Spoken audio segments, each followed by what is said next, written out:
Welcome now to Culture at Work on the Business Radio Network, presented by Crest Insurance, with host Matt Nelson.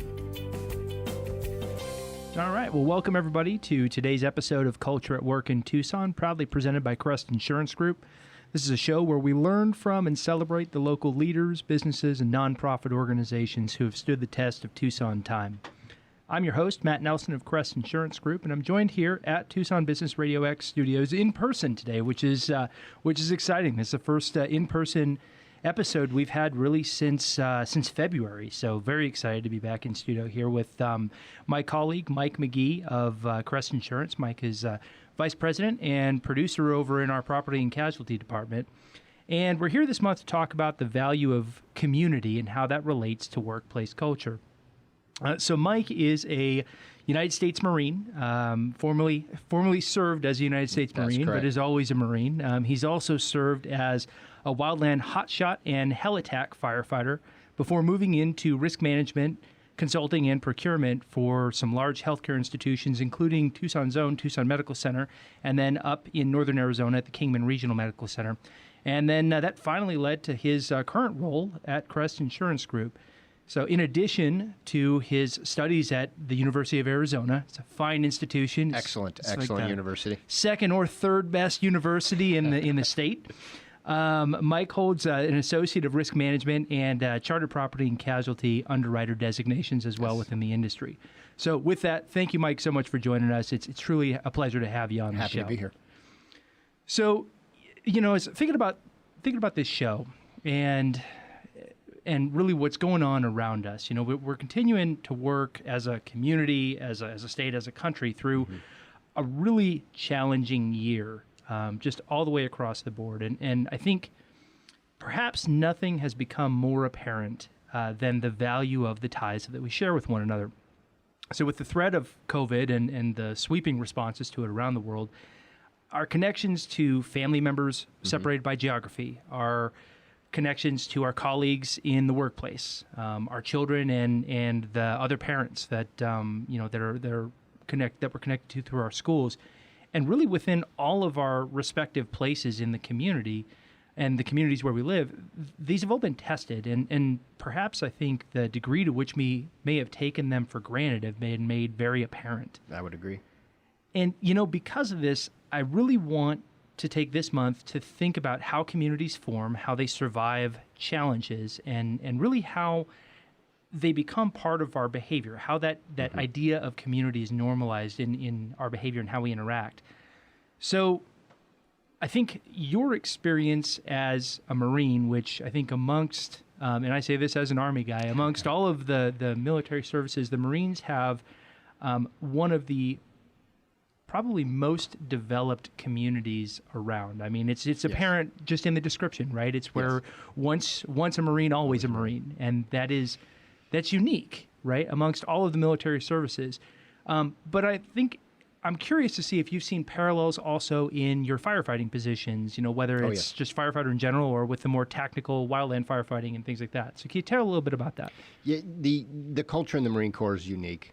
I think it's world known. Their processes and team building and sense of you're in it with your buddy, and that you are a community and you fight as a team and you go to war as a team. Very similar vibe and sense of community in the wildland firefighter community. You have a group of folks that like to serve the public. As a wildland firefighter, vast majority of these fires are on federal lands or state lands, so you're serving a sense larger than yourself. But in order to do that service, you need your team around your crew, and that just tightly knits folks together, and you just sort of find yourself in that sort of sub community. And even within the Forest Service, there were former military folks that were on these crews. And the Rangers and the Army folks were together, and the Marines were together, and but we all became wildland firefighters, and it was very tight knit. Still to this day, I'm part of the community. I still have friends that are still with the Forest Service, and to this day, both Marines and with the firefighting, strong sense of community. So I want to come back a little bit to Tucson specifically in a minute, but for the people who are listening, who I think pretty much everybody knows, what a Marine is, or at least has an idea of what a Marine is. I think we can dive a little bit deeper into beyond the surface layer because I think that's where the concept of community and presence lies. But probably not everybody understands what a the difference between a smoke jumper, a regular firefighter, a Helitack firefighter. Can you shed a little light into that? So there's generally two categories of firefighters. I'll refer to them as Type 1 and Type 2. And Type 1 firefighters attack out-of-control wildfires. A Type 2 firefighter will come in after a fire is more controlled and do mop-up. So a hotshot it's a Type 1 hand crew. It's a 20-person hand crew that will be assigned to areas of fires that are out of control, and they work to get them under control by putting in mainly hand line, which is direct removal of fuel in front of the fire, and then you scrape down to bare mineral soil around that fire. In theory, if the fire's small enough, you're basically doing a circle around the fire. A smoke jumper is similar to a hotshot. He's a Type 1 firefighter, but they usually work in pairs. And as the name suggests, they parachute into an uncontrolled small wildfire. I considered smoke jumping. It's a tough area to get into in the wildland community. Very few slots available and a very tough selection process. That said, Helitack is a similar approach to wildland firefighting, where you use a helicopter to arrive at a smaller, out of control, usually very small fire that you can either land and get out with you and another person and attack that fire, or you can rappel into the area and put out a smaller fire. When those on the helicopters and in smoke jumping, if those get bigger and the fire gets a little more out of control, you get more into a logistical support role where you cut larger helispots using chainsaws and hand tools, and then you start shuttling in hotshot crews mainly to get that fire under control. And then you're also working in coordination with the air attack folks and to drop tankers and buckets that we all saw during the Bighorn fire all over the Catalinas. Everybody's working together as a team, and that's where the community comes involved, because you're in a dangerous situation that you need to rely on folks to make sure that you and your buddies get out safely. And that's sort of what sort of led to the community forming, I think, in a general sense.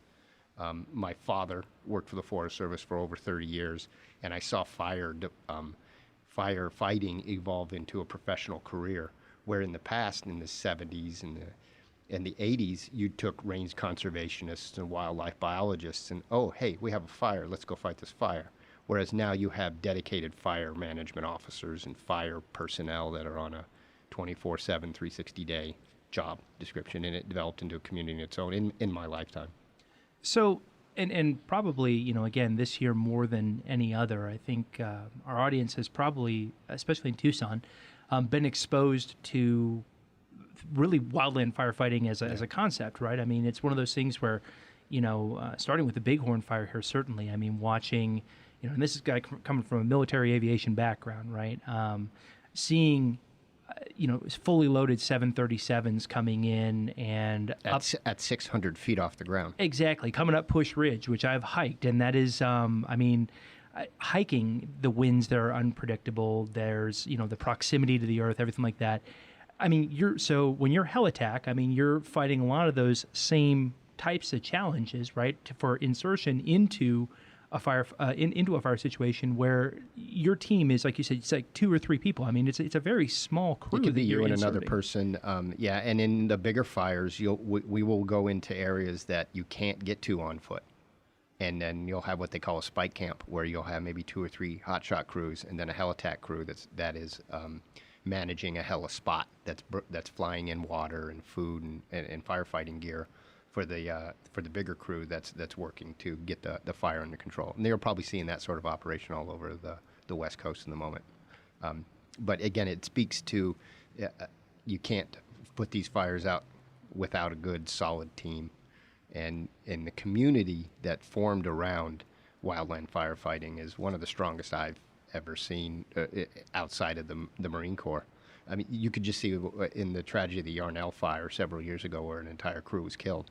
The whole community of the local town responded to that. And to this day, you see dedications and memorials to the Yarnell fire and lessons learned that the current wildland community goes through on an annual basis. So to give people an idea of kind of the scope, I mean, I think we see the pictures out of California, of course, which have been horrifying. Now that Mount Lemmon is open up, you can go up Mount Lemmon. You can see the aftermath, of course, of the burns, and knowing that these are still kind of part of an overall process. That I mean, there's a natural element to this, right? But giving people an idea of the scope of the task that you walk into when you've got a wildland fire that has to be controlled. If a fire was 1 acre, right, and you've got a clear hand line, which, like you said, is a team coming in of, if you're a hotshot crew, about 20 people, from what I understand, and you're coming in, you've got to chainsaw down the trees, you've got to dig out vegetation, bushes, so on and so forth, and then with literally shovels, rakes, and axes, you have to dig down to bare soil. Bare mineral soil is a technical term, and depending on where you are fighting fires, so like in the Pacific Northwest, you can be digging in what you think is dirt, but in really it's just plant material that will still burn. So, and then Alaska is a whole different animal together when you have tundra and areas where you can dig several inches, if not a foot deep, to get down to that bare mineral soil, because mineral soil won't burn. So that's generally the idea. But one of the biggest things that's driving the fires and the severity and the impact of these fires is what they used to call the urban interface. And it's the amount of people that are living literally in the woods or really close to the woods. And Southern California is a perfect example of that, where you see these fires get out of control fast. It's dry, it's hot and dry, and then they butt up right against major subdivisions. And so it went from a mentality with my father when he was in there and early on in my career, where we were, protecting wildernesses and trees and the public's access to public lands, where now we are sort of herding these fires around structures.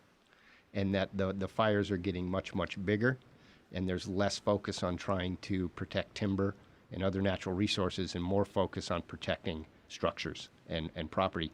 And I believe there wasn't a single structure lost on the Bighorn fire. So when you talk about a hand line, how wide is this? It depends on the fuel type. And by fuel type, I mean what is burning. So if you're on a grass fire, your hand line could be a foot, 2 feet long. If you're in big timber, it's thick brush, trees, you might need a slightly wider hand line. Florida, completely also a different area of firefighting, where you can fight fires in swamps where there's literally water and the fire's burning on top of the water. Sometimes hand line doesn't work there. You need dozers to put in line.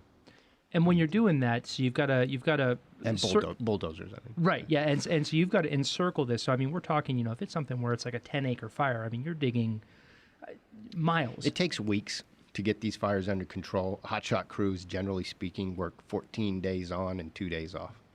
A lot of them are college students, so they're motivated to get in as many hours as they can before they go back to school. But a lot of that's changing now, where this can be a full-time, very lucrative position, career for folks. It is physically demanding, to say the least, and requires a lot of experience being outdoors. You need to be able to read a map. You need to be able to look at terrain and assess, can my crew get from A to B, where the operations officers wants us to put this hand line, without completely wearing themselves out. We need to be able to do it again tomorrow. So you have to grow leaders in the wildland community, and you have to bring in the new folks.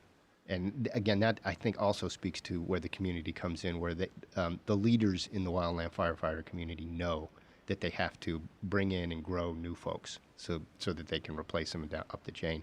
One of the areas I saw this very specifically is in the area of safety officers. And as you could infer, a safety officer needs to be very, very experienced. And certain type 1 safety officers, where they can be team safety officers on the very, very large fires, there's probably only a handful of those in the country. And a lot of them are literally retired Forest Service folks or BLM folks that may or may not be able to walk around a fire line anymore. So that's one of the areas where the community identifies needs, and then I know are actively working on filling those needs. So I know when I envision, the Marine Corps, and I think about my own experience going through Army basic training. Like one of the things as you kind of graduate from basic training, at least where I went, Fort Benning in Georgia, you come to your graduation field, and your graduation field is it's a really cool experience because you come out of the woods and you got smoke grenades and all the other stuff. It's very, very dramatic, right? Yes. And but so you come and you step onto this field, and as you're walking over these bronze placards, essentially, that are identifying that the turf that you're walking on, each section of this parade field, the turf is from a different area of the world where the Army has been present in some form of conflict, right? And so the idea behind it is you're walking across this kind of hallowed ground of the people who have come before you, the bigger thing that you're a part of. And I know, at least personally, that was one of the moments that really cemented into my mind kind of what I felt like the significance of what I was walking into, what I was becoming a part of. Oh, yeah. Right. And so the Marine Corps has, something similar, I would have to imagine. Could you tell a little bit about how that indoctrination process kind of builds that community? So your very first day when you arrive at recruit training, whether you're at Paris Island or in San Diego, you arrive at night, you get off the bus, and you are immediately put onto a set of painted yellow footprints that get you in two lines. And you're told that every Marine before you has stood on these footprints before they went into recruit training. You go through all the same doors, and you are no longer to refer to yourself in the first person. It's all these recruits, and you're talking in the third person. There's no I anymore. And for folks that haven't done it, it's hard to articulate the impact that has on you, that you are joining a community that is, in the Marine Corps' case, older than the country, and that you are going through the exact same process that every other Marine did before you. And right from the get-go, it is just ingrained that you're in it together. You are upholding a tradition that is very long and storied, and hasn't changed. That you're still doing the same thing that the Marines in World War II, in Korea, and Vietnam did. So, and I think of, like the firefighting community I know is fairly entrenched in tradition and the importance of kind of connection and history and community. So do you see those same, maybe rituals isn't the right word, but maybe it is the right word, those things that reinforce that notion of this kind of longitudinal history that you are joining, this stream that you're now a part of? Very much so. I see there's similarities. Now, granted, the military is different than the Forest Service, but it's team building. It is... It's a shared sense of responsibility. It's patriotism. And both organizations, both communities, I think, probably wrote the book on how to build coherent, successful teams. In both the military and with firefighting, it's dangerous. So if your team and your community is not tight-knit and not looking out for each other, bad things can happen. And so, and I think you really hit on something there, which is probably a perfect segue to talk about, Tucson. So because you've got some sort of a unifying element, right? There's some sort of a core that unifies. And in the case of the military and firefighting, it's this necessity for a community because of the austerity of the situation, the interconnectedness and dependence really that each member has upon one another because of some sort of outside threat, right? Which when you think historically, that's the basis of how communities like a city would start, right? Is you would get this kind of nucleus in the center, and you'd build walls around it because of the threats to the outside world, and because you were contained by these walls, you had to depend on one another for the things that you needed to survive, right? So, if we go all the way out to the macro level here and think about Tucson as a community, I guess first and foremost, I know you went to the U of A. So why Tucson? What made you choose the U of A? What made you choose Tucson? Well, my father had finished his final job with the Forest Service in Tucson, so there's a little bit of that. But I've always been a fan of the West. I like the Western mentality, I guess the way to say it. Tucson specifically is just big enough, but not too big. I love the weather. I love the scenery. And I like the people here. I like the community in Tucson. And even in Tucson, it's it's different than Phoenix, and it's Tucson, but then there's areas of Tucson that even get a little sub communities: East Side, South Side, Marana, South Tucson. They're all very, very unique in their own way, and it's a community that when I got here, I knew I liked it, and I have no plans leaving it. I agree. I didn't grow up here, right? I mean, the joke I always say is I grew up somewhere about 93 miles, 92, 93 miles north of here, and went to school up there before coming down here for grad school. But, the funny story, and it really ties to community, that I always tell when people ask me to describe Tucson, is, I'm coming down the I-10, and full disclosure, my little brother, the smarter of the two brothers, and my little sister, the smartest of the family. But my little brother went to the University of Arizona before he actually did the opposite and went to grad school up in Phoenix. And so I'm driving down the I-10, and at the first time I came to Tucson that I can really remember that I was like driving myself. It was about when you started to see lots of stickers popping up at the back of people's vehicles, right? Most of them up in Phoenix, in my experience anyways, were, some variant of Calvin and that sort of thing. But so I'm coming down the 10 and I hit really at the time, the outermost extent of Tucson, which was Ina Road at the time. Mm-hmm. And I start seeing all of these green stickers, these green flowers on the back of cars that say "Be Kind." And first and foremost, I'm wondering, what is this thing? This is interesting. And as I get down here, I come to realize that, this is this Ben's Bells project. It's mm-hmm. a local community nonprofit that is built around this idea of kindness and being kind to one another, and out of this kind of respect for the fact that we are all connected and we share this community. And I didn't think much of it at the time, but in the years since that I've been here, I've been in Tucson since 2005, it really serves, at least to me, as an interesting object lesson about, you wouldn't expect that a community of people would be running around putting stickers of your local nonprofit on the back of their cars, right? No. That's not, you wouldn't drive into LA and expect to see that, right? And yet it happens here. I've even seen the Be Kind stickers in people's email signatures. Absolutely. That's one of my favorite things. I mean, I'm an avid cyclist. I'll drive around town, and the Ben's Bells organization hides bells around town. And so the instruction, of course, when you come across one is, you pass that kindness on to somebody, and they've got the little ones that are tokens. It's such an amazing bellwether, I think, is probably the word that I would use, or the canary that kind of gives you some insight as to what makes Tucson, or one of the things that makes Tucson unique. And so that, for me, that is the most evocative story. When people ask me how I describe Tucson, that's the story I always use to describe it, in addition to the natural beauty we're surrounded by and everything like that. Is there something similar to you, or does that kind of I think that I think that describes Tucson very aptly. It's a little bit like Austin, too. Austin used to have that Keep Austin Weird bumper stickers. And not that Tucson's weird, but it's just that it's a community of its own unique feel. Be kind. I mean, I didn't expect. It took me a little. I was like, what are they asking? What's going on here? And then I looked in more to it.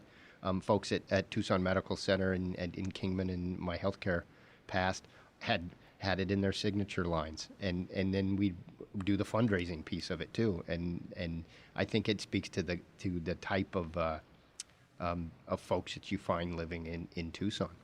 Yeah, it's funny that you mentioned TMC, because that, I believe, actually, yes, TMC is the first Ben's Bell that I ever received. It was a little token. It was a little Be Kind token, but I got it when I was at a meeting at TMC, which again, Tucson Medical Center being our local community hospital, as basically a nucleus for our community. It's just again, it has a symmetry to it that's what that was my first Ben's Bell interaction. And over the years, and while working there, people are proud of, and they promote the fact that they were born at TMC, and that their parents were born at TMC, and that they plan to have their children at TMC.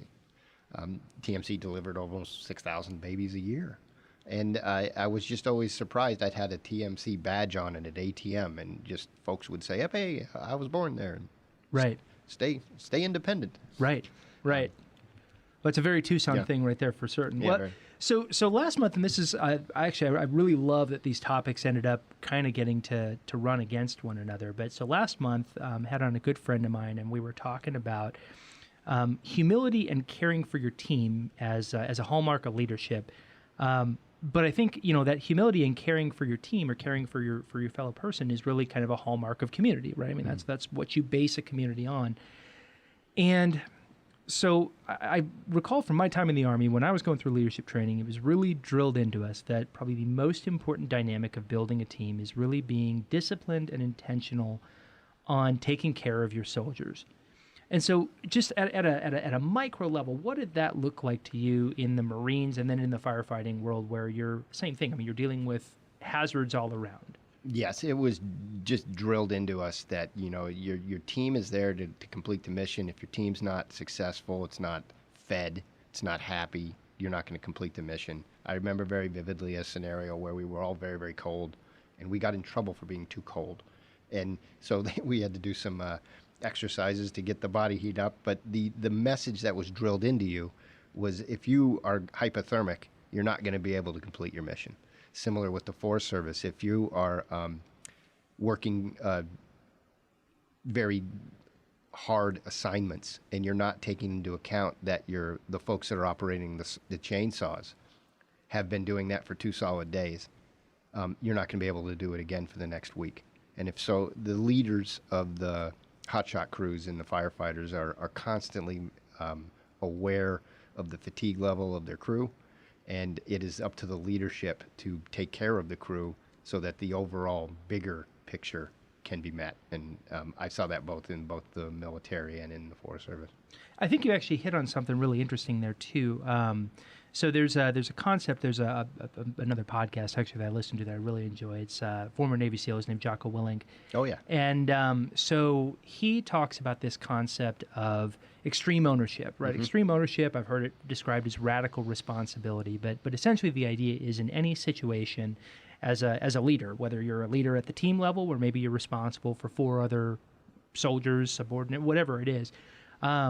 You're responsible for other to the to the squad level where it's the larger number of people, to the platoon level, to the company level, so on and so forth. But the idea is that at each level, what you're looking for in any situation where something doesn't work the way you want it to, is you're looking for a way to pull the responsibility for making sure that doesn't happen again onto yourself. And so it's like an example would be if somebody hadn't taken the time to sit down and eat their MRE, mm-hmm. right?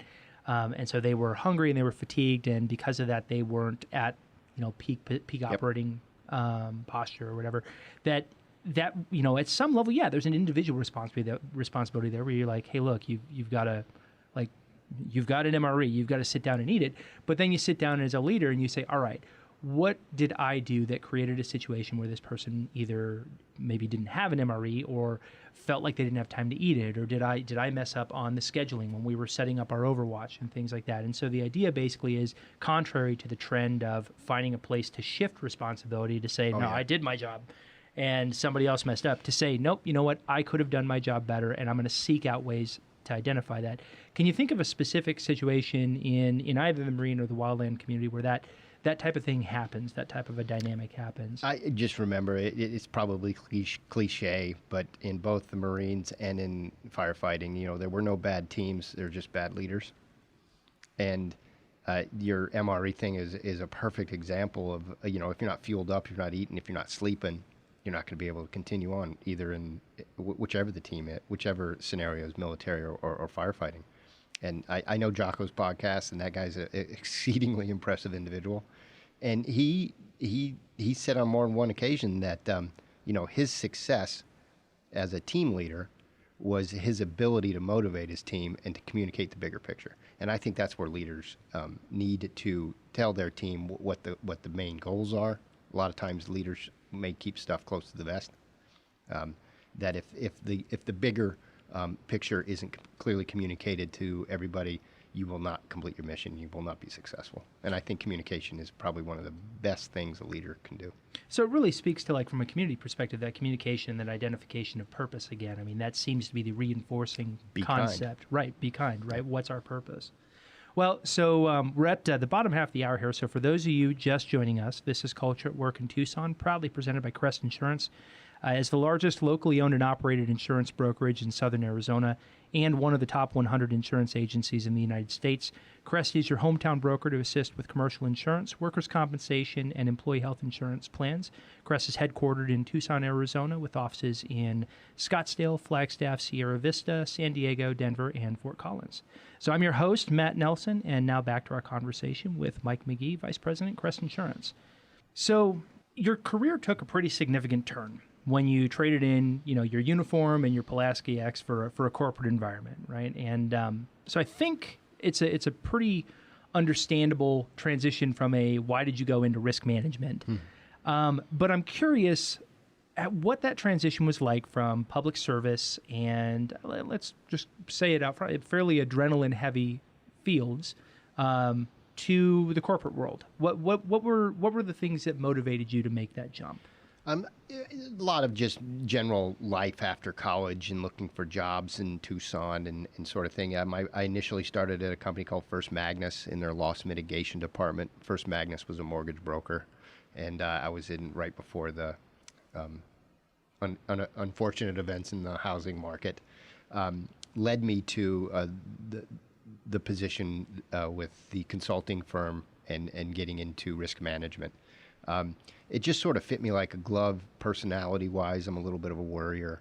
I like attention to detail, planning that I learned in the military and with firefighting.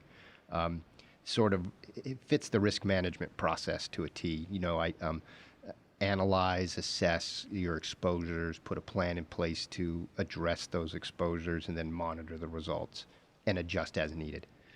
It's what we did in the Marine Corps. It's what I did in firefighting. It's the way I approached college after the military. I did most of my firefighting while as a college student as a seasonal firefighter. Risk management wasn't something I sought out, but it seemed to just fit me like a glove based on my past career and then just my personality in general. And then, so working on a consulting basis, and then eventually you become a part of the hospital teams. So I think there's an important distinction between, a community hospital and, one of the larger hospital conglomerates, right? Because it seems like there are standards of care, but then there are ties to communities. So can you describe a little bit about what it means to be part of a community hospital team versus any other risk management in healthcare? Well, both of my main accounts I worked on were community-based nonprofit healthcare systems, and the boards consisted of community leaders. So you were managed to some degree, and the tone and the mission was set by the community. Very, very tight margins, and the leadership, both at TMC and at Kingman, their decisions were based on how it would affect the community. Where if you go to a for-profit, a Banner, a Kaiser, a bigger organization like that, you have shareholders, you have profits to think about. So although your healthcare providers are very altruistic and are healers and are there to help the community in a global sense, a nonprofit community-based hospital was a big difference between a for-profit healthcare system. And I think I would say that there's probably results are slightly different versus for-profit healthcare versus nonprofit. I can't cite any studies, but my gut tells me that the outcomes are better in your community-based nonprofits. Well, and it seems like, and you really brought it up, I think, with TMC is a great example. I mean, it started out primarily as a maternity hospital, from what I understand. I think initially, in 1929, I believe, and it was a tuberculosis place, and folks would come out to recover from TB, and then yes, it is really known for pediatric services and maternity and delivering babies. Which I think kind of speaks to, and you really said it earlier on, which is that you would wear your badge and people would identify, this is, this is a fixture in the community. I was born there. This is my story. This is how my story started in Tucson. So as you think about institutions, I mean, like hospitals, schools, right? Like we describe, our high school alma mater. It's one of those things where it's like everybody goes through it, right? But I mean, that's one of the questions when you come to Tucson is, did you go to CDO? Did you go to Sal Point? That sort of thing. And it's interesting to me that, something like a hospital, which, a lot of people might look at and say, this is just a mechanism by which I got some services. Given the right environment, it becomes a community nexus, right? Where it's like people's stories begin there. Can you think about any other, like, again, in the military, it's did you go through MCRD? Did you go through Parris Island? When you look at your experience in the military community, in the Tucson community, I mean, do you see others? Is there a parallel, for example, like with where you're at now with Crest? I mean, not to lead too much, but really, honestly, I mean, what drew you to Crest from being outside of the organization as a consultant, not related to Crest at all? So Crest had a very similar culture and vibe to my consulting firm, Ashton Tiffany. Very a fun but professional environment, an outstanding reputation, fiscally responsible, and successful. And it just I got a very good sense of team and community of Crest. It wasn't I was coming to X broker. It was I was coming to Crest, and that just drew me aside from the opportunity. It just felt like it fit me. And then as we think about through the lens of risk management, right? So in a healthcare environment, you've got hundreds of layers of risk management you've got to deal with, from the structural to the actual practice of medicine, infectious disease control, people slipping and falling on the walkways going around the hospital. And so you're looking at this, from 30,000 feet all the way down to the granular level. How do we prevent these incidents from happening? Where are they happening? How are they happening? What systemic changes can we make? Which, from an analytics perspective, I mean, I think you can almost domicile that in a very small group of people. But adoption of the lessons that you learn and communication and adoption of the what's happening, why is it happening, why does it matter that it's happening, all the way down from the C-level to the newest employee on the job in an organization that size. How do you establish that level of community kind of buy-in in an organization like that? Healthcare and hospitals could be slightly unique in that sense, in that I bet you, and in both my cases, they had what was referred to as a captive insurance company, which is just very, very formal self-insurance. So you basically had a very large deductible for every kind of claim. So the organization itself had a lot of skin in the game. So there was a lot of motivation to reduce your losses, reduce your claims. When we did have a bad claim or a bad outcome, it was communicated to the staff in what they called a closed claim review. So they would go into an auditorium and they would sanitize all names and all that good stuff. But then they would talk about what happened, what went wrong, and lessons learned, and the reasons why this is important. And then so we would go on and do it again. So everybody was brought into to a little bit of the claims process, not just your attorneys and the C-suite level, and it was just a bad line on a financial report. It was communicated to the staff in general, for primary reasons, so they didn't want it to happen again, and B, they want to reduce their claims because they have a self-insurance component and a lot of skin in the game, and they want to communicate it out to the team in a larger sense. And I saw that especially in cases involving children, that it helped with the staff recover from a bad outcome. A lot of the stuff, as you can imagine, can be very emotionally hard to deal with, and communicating that and approaching it as a community and as a team, I think helped a lot of the staff survive probably scenarios that I think probably could end or make people rethink their careers to some degree. And in terms of kind of normalizing that as part of the tradition and routine, right? So, it's again, you can call people into an auditorium, but the question is, how do you, on day 2, after you get out of the auditorium, what behaviors are put in place? I think of small small things like, well, again, and I hate to draw almost exclusively from the military but the examples there are fantastic.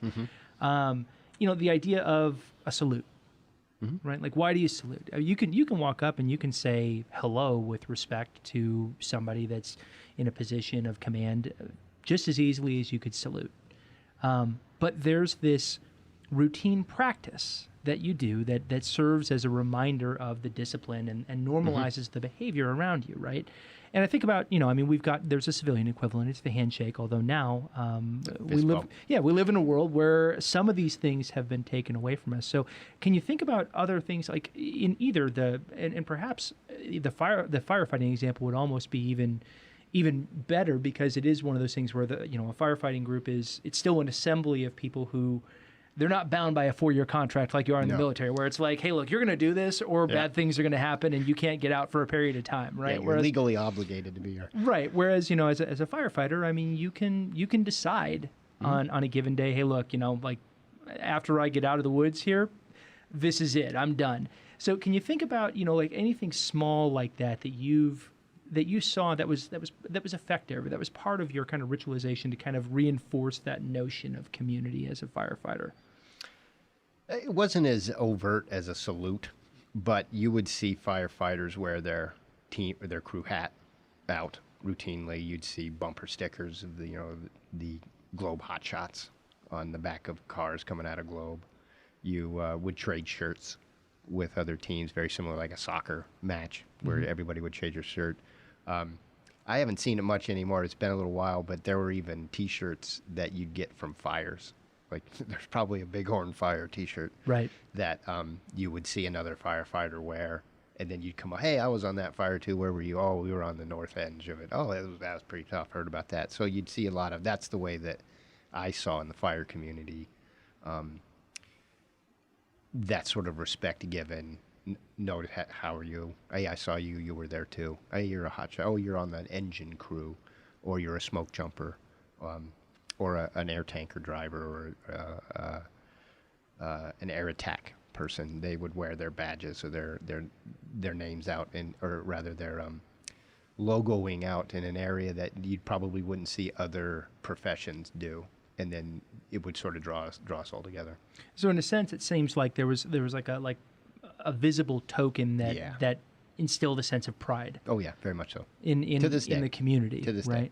And that's something that, again, I looking at the Ben's Bell sticker, I think that's one of the reasons that it really stood out to me so much, is that there was this visible token of people.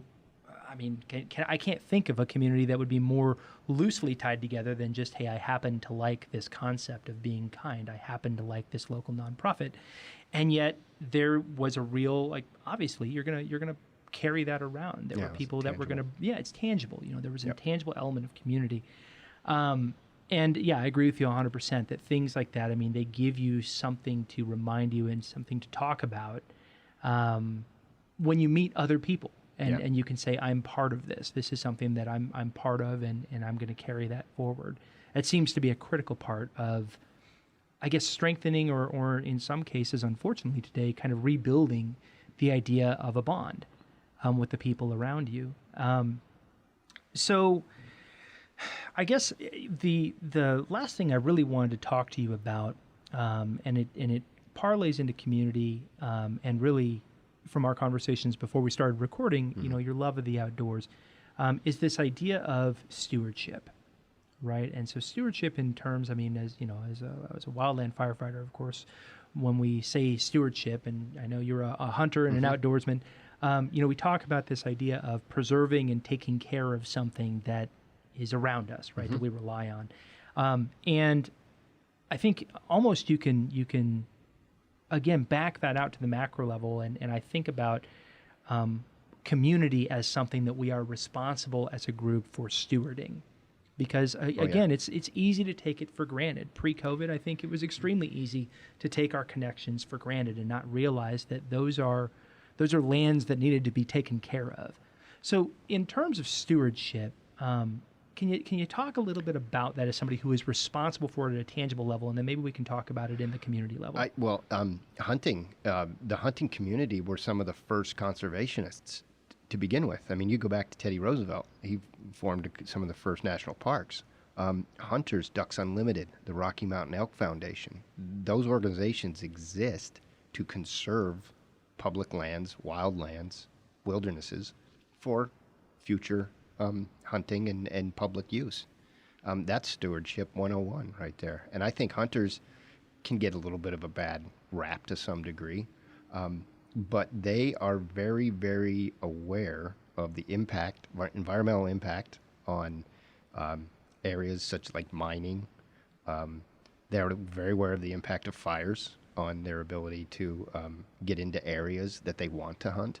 And they're very, very aware of political changes and regulatory changes, and they have a great sense of stewardship of the public lands. A lot of Forest Service folks are hunters as well. It sort of goes hand in glove with being the love of the outdoors in general, and we always had a sense of responsibility. You pick up your trash. You don't leave a bad campfire ring that is hard to remove because you're taking care of the land. And I've seen that my entire life, growing up in Idaho and Wyoming, working in the Forest Service, and all my years of hunting is a great sense of stewardship from the hunting community for the public lands and for access to those public lands. And I think, and I haven't, I don't think I've ever said this on the podcast, but when I was looking at the decision to come over to Crest, I knew the agency, and I'd competed against them for a number of years. But for me, probably the defining conversation I had was when I was talking with the founder, Cody Ritchie, and was really trying to get a feel for what makes this person tick, right? What makes this person tick? Why do you have this business? And he said it was one sentence, and it was one of those things that the more I thought about it, the more significant it was. And so he said, the way that I've always approached this business is, if we do well, we will do good. And to me, that was one of those stewardship moments. And really, I the word stewardship, I wouldn't originally have tied to it really until our conversation today. But this notion of in the business community, right? Like if we have a business in Tucson, if I have a nonprofit in Tucson, whatever it is, we all play some part in this notion of stewardship for our community. And that's one of those things that I think oftentimes, when somebody donates some money or donates some time or donates some of their talent, it's one of those things that we talk about, but I think we almost talk about it in isolation sometimes to our detriment without realizing that these are all threads of a fabric that's being kind of pulled together that defines our community. And every now and again, something will pop out and we'll say, oh man, it's cool that all those stickers are on the back of the car. But at the same time, a lot of the things go unsung, and I can tell you, at least for me, that was for me the moment when I realized, okay, this is a place, this is a community that I can be a part of at Crest and the larger Tucson community as a whole. And I just getting a chance or finding a way to make those types of things more ritualized and more tokenized so that we see them and we recognize what they are. It just seems like such a great initiative as a community to get behind, to reinforce the fact that we are all connected, even in this really weird time that we live in. No, I couldn't agree with you more. It was one of the reasons that also attracted me to Crest. It speaks to the culture and community of Crest that if we do well, we do good. Whereas a lot of folks, I'm going to do good, and I don't care if we're doing the right thing. Cody preaches that with our clients, that we're going to do the right thing, and in the end, we'll be doing good. It's the same thing with a business owner in Tucson. If you are a good steward of your community, of your business, you will do good. And I think it's just, again, I think it's a good mindset to have. It speaks to Cody's character, and it's one of the reasons why I'm proud to be with Crest. I agree. Well, as we come to a close, Mike, I just want to say thank you so much for joining. Absolutely. I really appreciate it. To our audience listening, thank you so much for your time and joining us for another month. We look forward to talking with you again soon. Culture at Work in Tucson, this is Matt Nelson. Have a great rest of your day. Join Matt for another interesting Culture at Work podcast right here on Tucson